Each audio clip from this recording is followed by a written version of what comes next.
एक बार हमसे निगाहें मिलाकर तो देखो, एक बार हमसे निगाहें मिलाकर तो देखो, मेरी बाहों पनाहों में आकर तो देखो।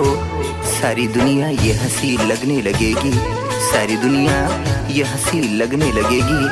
सलमान को अपना बनाकर तो देखो। रोज सलीमान के नाम से सजती रहलू ना हो, सजती रहलू ना।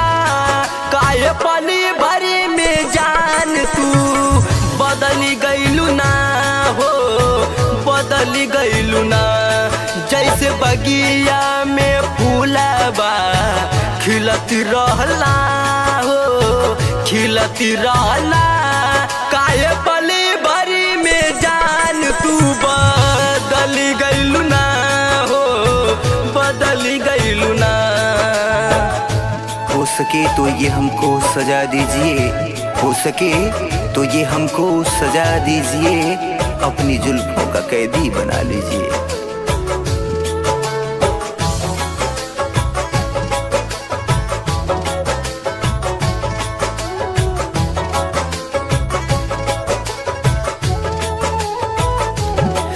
दोसिया बनी दी कि हम दी तोहार, तोरा नाम कर जवा मोरी दौड़ के बार बार।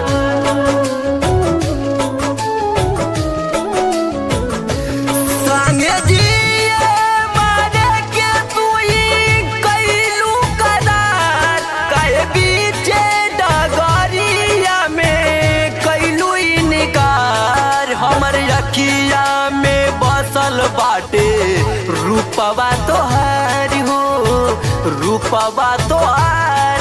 काहे पली भरी में जान तू त कहलू बेकार हो, कहलू बेकार।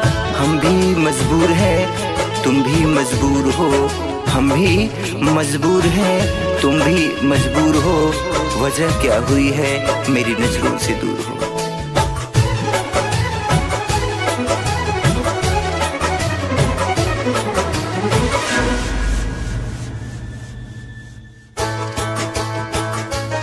नीक लागे ना तोरा बिना दुनिया जान, चली जाइबू तू ऐसे जैसे पानी के बाहर।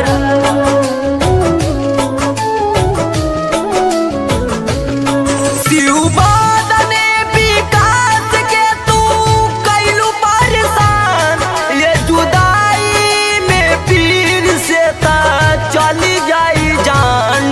छोटू से खरी के जिए के रहलू आधार हो, रहलू आधार।